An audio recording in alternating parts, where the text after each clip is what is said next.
बिस्मिल्लाहिर्रहमानिर्रहीम। मैं Imran Hanif Memon. Welcome to Pakistani gossip.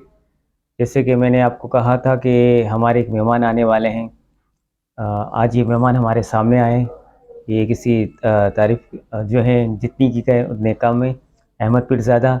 आज मैं कुछ इनसे सवाल करूँगा कि इन्होंने इतनी कम उम्र में इतनी तरक्की की, और ये इनसे कुछ सवालात करूँगा तो ये भी कुछ बताएंगे हमें।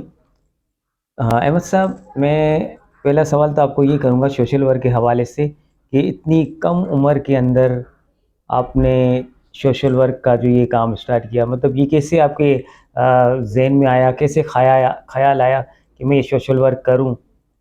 सबसे पहले तो बिस्मिल्लाहिर्रहमानिर्रहीम, शुक्र करता हूँ अल्लाह के नाम से जो बड़ा मेहरबान निहायत रहम वाला है, और वही जिसे चाहता है इज़्ज़त देता है, वही जिसे अज़िल्लत देता है। बेशक और उसके बेशक। बाद आपका बहुत शुक्रिया और मुबारक कि आपने चैनल स्टार्ट किया, और बहुत सारी नेक तमन्नाएँ और बहुत सारी नेक ख्वाहिशें और जितनी तारीफ़ें जो आपने एक लंबी कहानी बना दी, उससे अल्लाह करे कभी मैं उस काबिल हो जाऊँ। देखिए, बात क्या है कि ये जो सोशल सर्कल में आना, ये मेरे लिए कोई वो नहीं था, यानी कोई एक डिसाइडेड नहीं था। उसकी वजह क्या है कि हमारी जो ट्राइब है, आप इसको कहना, हमारा जो कबीला है, या ये कह लें कि हमारी जो बरादरी है, उसमें जो हमारा ख़ानदान है, उसमें ख़ास तौर पर अगर आप देखें, मेरे दादा से शुरू होता है ये मामला, जनाब पीर हाजी अली भाई नाचीज़ से। वो ऑल इंडिया मुस्लिम लीग के जामनगर के सदर थे।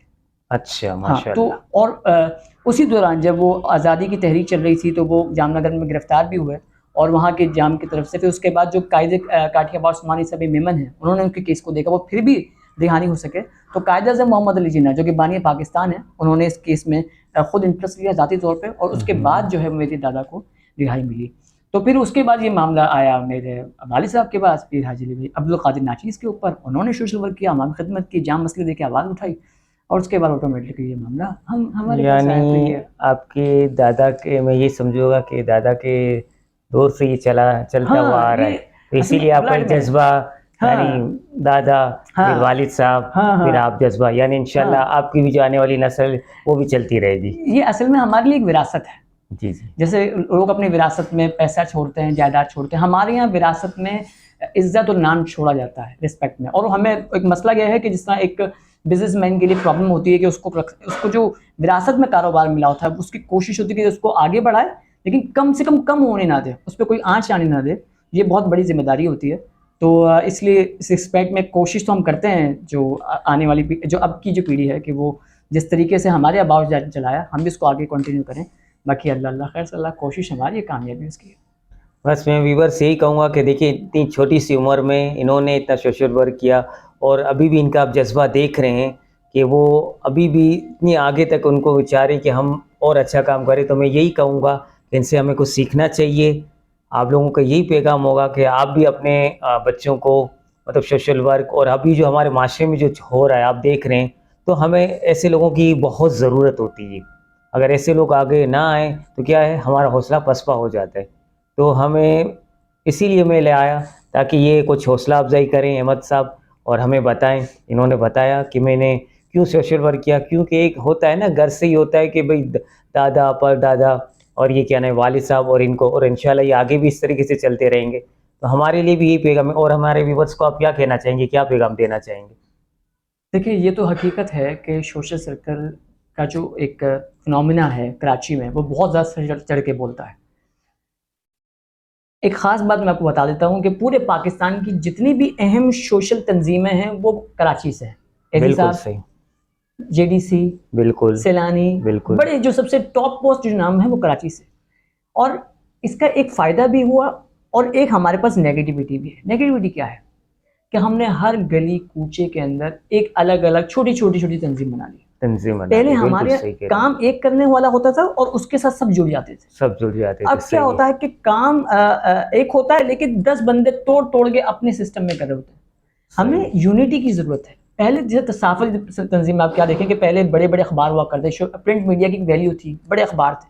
फिर क्या हुआ कि छोटे जुम्मा, हफ्ता, इतवार, पीर के नाम से जो है वो अखबार आना शुरू हो गए। अखबार आना शुरू हो चलते गए, ही सही बढ़ते, आप कह। जिससे बात करो बोलता है मैं भी साफ़ी हूँ, उससे पूछो बोलता है मैं भी साफ़ी मैं हूँ। भी यानी साफ ऐसा हूँ। लगता है पाकिस्तानी कम है, साफ़ी ज़्यादा हो गए। बिल्कुल। तो इसलिए उससे क्या उसका क्या नुकसान हुआ कि जो सोशल जो प्रिंटेड मीडिया था, यानी जो अखबारात वगैरह थे, उसका जो रुझान था वो कम होता गया, अखबारात का सिस्टम कम होता गया। लेकिन اب ہمارے چینلز میں بھی یہ ہو رہا ہے کہ جب چینلز ہیں اب جو ہے وہ ہل چلتا بندہ جس کے ہاتھ میں مائک ہے موبائل ہے وہ پہلے ہمارے پاس ایک پی ٹی وی ہوا کرتا تھا. ہاں بس پی ٹی وی پہ ہم سب دیکھا کرتے تھے, رات کی 9 بجے کی خبریں ہوتی تھی. ایسا ہی ایسا ہی پھر اس کے بعد آیا جیو. ایسا ہی ہے. اب جیو کے بعد جو پھر میں دیکھتا آ رہا ہوں کہ جیو اے آر وائی مطلب اتنے چینلز ہو گئے کہ صحافیوں کا مجموعہ جو ریئل ہے وہ تو حقیقت ہے. ٹھیک ہے. اور ہر شہری کو آزاد ہے کہ وہ صحافی بنے, اور ہر شہری کو آزادی ہے کہ وہ سوشل ورکر بھی بنے, آزادی ہے. اب اور یہ اچھی چیز ہے, بری چیز نہیں, لیکن اس کا ایک کرائٹیریا ہوتا ہے. مثال کے طور پر پڑھنا بہت اچھی بات ہے, لیکن کوئی یہ کہے کہ میں ڈائریکٹ انٹر کا پیپر دے دوں, میٹرک نہ کروں, تو یہ پاسبل نہیں ہے نا. آپ کو میٹرک پہلے دینا ہے پھر آپ انٹر میں آئیں گے. ہر چیز کا ایک سرکل ہوتا ہے. جب آپ بڑوں سے سیکھتے ہیں, 10 سال ہم نے بڑوں سے سیکھا, اور سیکھنے کے بعد اگر میں اب بھی ہوں تو میں بھی اب بھی طالب علم ہوں, اور ہمارے بڑے ہیں جن سے سیکھتے ہیں ان کے پیچھے چلتے ہیں ہم لوگ, وہ جب بھی آتے ہیں ہم کھڑے ہوں کے ادب کرتے ہیں. تو کہانی یہ ہے کہ جب آپ ٹکڑا کر دیتے ہیں, مثال کے طور پر ایک چھوٹا سا کام ہے, ایک گھر کی آپ نے مدد کرنی ہے, ٹھیک ہے, اب 10 بندے ٹوٹ جاتے ہیں تو ظاہر سی بات ہے ان کا جو طاقت ہوتی ہے کسی کی مدد کرنے کی وہ ٹوٹ جاتی ہے, ڈسٹریبیوٹ ہو جاتی ہے, جس کی وجہ سے وہ اس طریقے سے عوام کی مدد نہیں کر پاتے جو مدد کرنی چاہیے. جیسے کہ ہم اور آپ جب کبھی بھی کوئی پروگرام کرتے ہیں, جتنے بھی ہمارے ایونٹ ہوتے ہیں ہم سب مل کر ایک پروگرام کرتے ہیں. بالکل, اور یہی وجہ ہوتی ہے کہ جب ہم سب ایکا ہو جاتا ہے تو ہم اس مسئلے کو حل کرنے میں کہیں نہ کہیں کسی نہ کسی حد تک کامیاب ہو جاتے ہیں. تو یہ ضروری ہے کہ آپ اپنے اندر ایکا پیدا کریں. اور دوسری بات, کوئی بھی کام کرنے سے پہلے سینئر سے سیکھیں. ضروری نہیں کہ مائک پکڑنے کے بعد مجھے 4 باتیں کرنے آ گئی تو میں ایک اچھا صحافی ہو گیا, ایسا نہیں ہے. یا میں 2-4 پودے لگا لوں تو میں اچھا سوشل ورکر ہو گیا, میرا خیال میں ایسا بھی نہیں ہے. آپ کو چاہیے, سب کو چاہیے کہ ایک یونٹی کے تحت ایک سسٹم میں گلی کوچے میں سوشل تنظیمیں شروع ہو رہی ہیں, لیکن وہ اتنی تیزی سے شروع بھی ہو رہی ہیں اور اتنی تیزی سے ختم بھی ہو رہی ہیں. یونٹی لازمی ہے. میں احمد صاحب آپ یہ کہنا چاہیں گے کہ جب تک اگر ایکا نہیں ہوتا تو وہ کمزور ہوتے ہیں, اگر ایکا ہوگا تو وہ مضبوط ہوں گے اور کہیں نہ کہیں ہم اپنے مسئلے حل کر سکتے ہیں. دیکھیں نا, اس کی مثال سب سے بڑی آپ ہے. ہاں بس اس کی وجہ کیا ہے؟ دیکھیں, پاکستان میں سب سے بہترین اور مضبوط کمیونٹی سسٹم کراچی میں, مانیں گے آپ؟ بالکل. اگر ایک کمیونٹی کا ممبر وہ اکیلا ہے تو وہ کچھ بھی نہیں کر سکتا, لیکن جب کمیونٹی بن جاتی ہے, ایک جماعت بن جاتی ہے, تو آپ بتائیں جماعت کے لیول پہ کتنے کام ہوتے ہیں. بہت سارے کام ہو رہے ہیں. وہ میت سے لے کر شادی تک, بچے کی پیدائش سے لے کر اس کے مرنے تک, تمام تر سوشل ورک ساتھ چلتا ہے. اچھی برائی سب چیزیں ہوتی ہیں, آپ کے تحفظات بھی ہوتے ہیں, لیکن کام چلتا ہے کیونکہ ایک یونٹی ہے. 100 ممبرس کی ایک ممبر, اس طرح پولیٹکس میں سیاسی جماعت, ایک آدمی کچھ بھی نہیں کر سکتا, اس کے لیے پوری جماعت ہوتی ہے, کارکنان ہوتے ہیں, نظام ہوتے ہیں. آپ کو کرسی لگانے والا بھی چاہیے, تو آپ کو اسٹیج پہ تقریر کرنا والا بھی چاہیے, اور آپ کو صرف لیڈر بھی چاہیے, سب کو ساتھ لے کر چلے نا. اکیلا آدمی کسی بھی سسٹم میں کچھ نہیں کر سکتا. تو unity is a important thing, اور اس کا جواب میرے خیال میں سب سے زیادہ امپورٹنٹ جو مثال ہے وہ آپ ہیں. دی آل مسلم جماعت کے آپ سیکرٹری ہیں, آپ سمجھتے ہیں کہ کمیونٹی سسٹم کس طرح چلتا ہے. اگر اکیلا ہو تو بندہ مسئلے حل نہیں کر سکتا. وہ تو بالکل صحیح کہا کہ دی آل میمن جماعت کو ہم نے اسی لیے بنایا کہ کچھ میمن ہوتے ہوئے بھی بیچارے, اب ظاہری بات ہے اس وقت سجرا اب وہ انڈیا سے مائگریٹ کر کے آئے, اب وہ ان کو نہیں پتا کہ بھئی وہ لوگ کیا ہیں. اب بہت سی جماعتیں کہہ رہے ہیں اپنی اپنی جماعتوں میں جاؤ, تو کیسے جائیں. اب وہ جماعتوں میں جاتے ہیں, وہ کہتے ہیں اپنا بایو ڈیٹا لاؤ. اب آپ کو پتہ ہے کہ بایو ڈیٹا اب ان کے پاس ہے نہیں, لیکن وہ تو میمن تو ہیں, تو ان کے لیے بھی ہم کام کر رہے ہیں. اس کے لیے ہم نے دی آل میمن جنرل جماعت بنائی ہے. اب فیڈریشن سے بھی کہا ہے, لیکن فیڈریشن نے بھی کہا ہے ہم اس پہ نظر ثانی کریں گے, لیکن آپ ہو سکے تو اپنی اپنی جماعتوں میں جاؤ. لیکن وہی مسئلہ ہے کہ اپنی اپنی جماعت میں جانے کے لیے وہ سجرا مانگتی, اب سجرا ہے نہیں, تو پھر ان میمنوں کا کیا ہوگا. آپ نے جیسے کہ اب روشنی ڈالی کہ چاہے سیاسی جماعت ہو یا سوشل ورک ہو, XYZ کوئی بھی ہو, اس کے لیے اکیلا انسان کام نہیں کر سکتا جب تک اس کی پوری کمیونٹی پوری جماعت نہ ہو. بالکل صحیح بات ہے.